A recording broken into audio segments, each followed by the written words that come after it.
Chapter 15. A few minutes later, Tom was in the shoal water of the bar, wading toward the Illinois shore.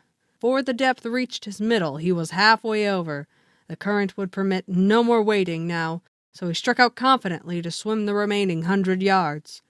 He swam quartering upstream, but still he was swept downward rather faster than he had expected. However, he reached the shore finally and drifted along till he found a low place and drew himself out. He put his hand on his jacket pocket, found his piece of bark safe, and then struck through the woods following the shore with streaming garments.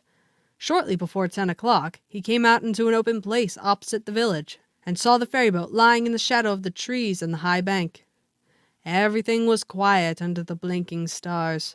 He crept down the bank, watching with all his eyes, slipped into the water, swam 3 or 4 strokes, and climbed into the skiff that did yawl duty at the boat's stern.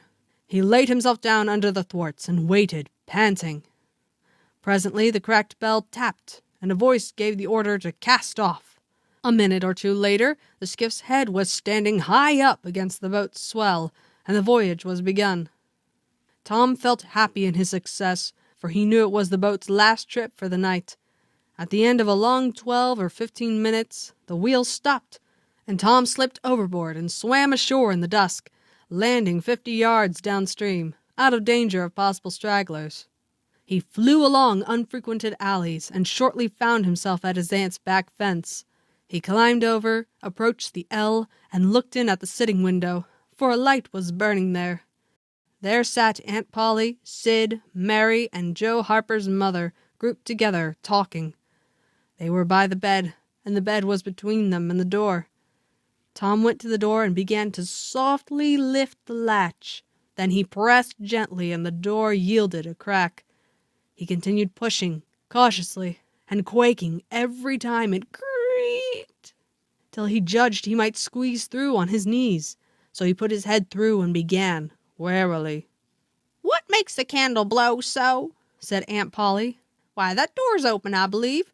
"Why, of course it is. No end of strange things now. Go along and shut it, Sid." Tom disappeared under the bed just in time. He lay and breathed himself for a time, and then crept to where he could almost touch his aunt's foot. "But as I was saying, he weren't bad, so to say, only mischievous. Only just giddy and harum-scarum, you know. He weren't any more responsible than a colt. He never meant any harm, and he was the best-hearted boy that ever was." And she began to cry.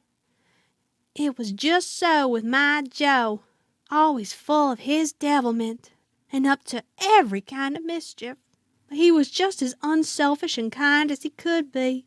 And laws bless me, to think I went and whipped him for taking that cream, never once recollecting that I throwed it out myself because it was sour, and I never to see him again in this world. Never, poor abused boy." And Mrs. Harper sobbed as if her heart would break. "I hope Tom's better off where he is," said Sid. "But if he'd been better in some ways—" "Sid!" Tom felt the glare of the old lady's eye, though he could not see it. "Not a word against my Tom, now that he's gone. God will take care of him. Never you trouble yourself, sir. I don't know how to give him up. I don't know how to give him up. He was such a comfort to me, although he tormented my heart out of me most. The Lord giveth, and the Lord hath taken away. Blessed be the name of the Lord, but it's so hard. Only last Saturday my Joe busted a firecracker right under my nose, and I knocked him sprawling. Little did I know then how soon. Oh, if I was to do it over again, I'd hug him and bless him for it." Yes, I know just how you feel, Mrs. Harper. I know just exactly how you feel. No longer ago than yesterday noon, my Tom took and filled a cat full of painkiller, and I did think that creature would tear the house down.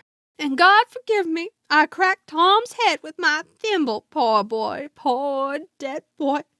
But he's out of all his troubles now, and the last words I ever heard him say was to reproach But this memory was too much for the old lady, and she broke entirely down. Tom was snuffling now himself, and more in pity of himself than anybody else. He could hear Mary crying and putting in a kindly word for him from time to time. He began to have a nobler opinion of himself than ever before. Still, he was sufficiently touched by his aunt's grief to long to rush out from under the bed and overwhelm her with joy, and the theatrical gorgeousness of the thing appealed strongly to his nature too, but he resisted and lay still. He went on listening, and gathered by odds and ends that it was conjectured at first that the boys had got drowned while taking a swim. Then the small raft had been missed. Next, certain boys said the missing lads had promised that the village should hear something soon. The wise heads had put this and that together, and decided that the lads had gone off on that raft and would turn up at the next town below presently. But toward noon the raft had been found, lodged against the Missouri shore some 5 or 6 miles below the village, and then hope perished. They must be drowned, else hunger would have driven them home by nightfall, if not sooner. It was believed that the search for the bodies had been a fruitless effort, merely because the drowning must have occurred in mid-channel, since the boys, being good swimmers, would otherwise have escaped to shore. This was Wednesday night. If the bodies continued missing until Sunday, all hope would be given over, and the funerals would be preached out that morning. Tom shuddered. Mrs. Harper gave a sobbing good night, and turned to go. Then with a mutual impulse the two bereaved women flung themselves into each other's arms and had a good consoling cry, and then parted. Aunt Polly was tender far beyond her wont in her good night to Sid and Mary. Sid snuffled a bit, and Mary went off crying with all her heart. Aunt Polly knelt down and prayed for Tom so touchingly, so appealingly, and with such measureless love in her words and her old trembling voice, that he was weltering in tears again long before she was through.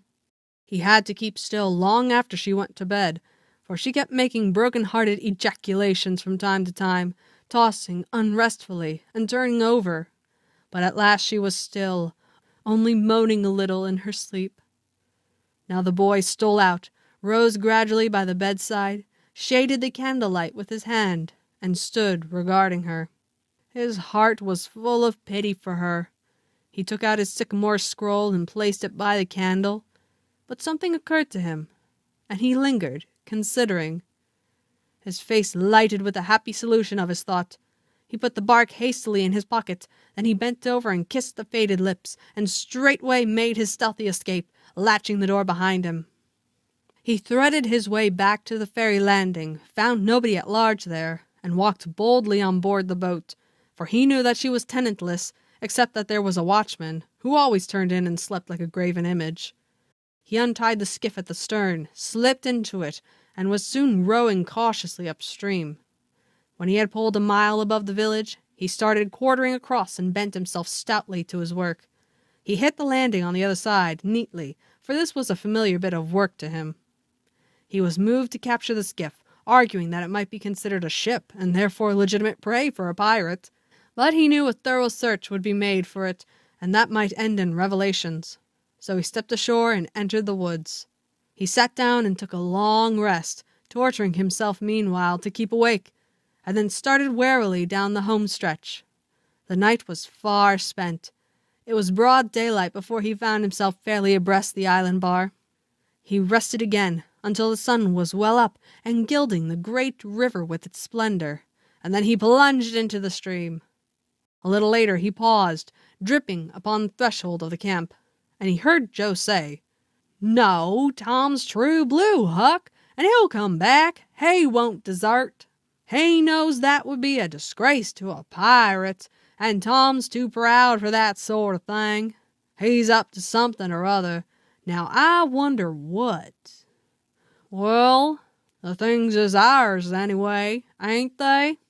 "Pretty near, but not yet, Huck. The writing says they are if he ain't back here to breakfast." "Which he is!" exclaimed Tom, with fine dramatic effect, stepping grandly into camp. A sumptuous breakfast of bacon and fish was shortly provided, and as the boys set to work upon it, Tom recounted and adorned his adventures. They were a vain and boastful company of heroes when the tale was done. Then Tom hid himself away in a shady nook to sleep till noon, and the other pirates got ready to fish and explore.